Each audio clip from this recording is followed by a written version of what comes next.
The weekend after the Rhinebeck Fiber Festival, Rich and I spent an afternoon at Letchworth State Park.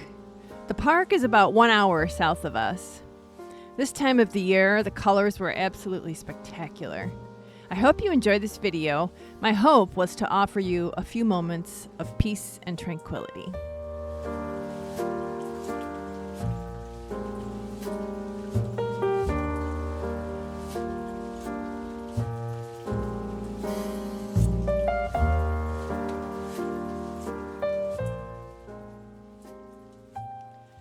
This is an excerpt from the guidebook we received when we entered the park.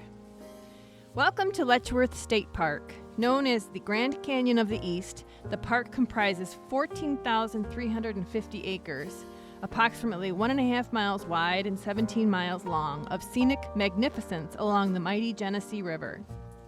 The steep Genesee Gorge walls, the river winding below, the plunge and spray of dramatic waterfalls, and the lush forest all contribute to make the park one of the most notable examples of waterfall and gorge scenery in the eastern United States.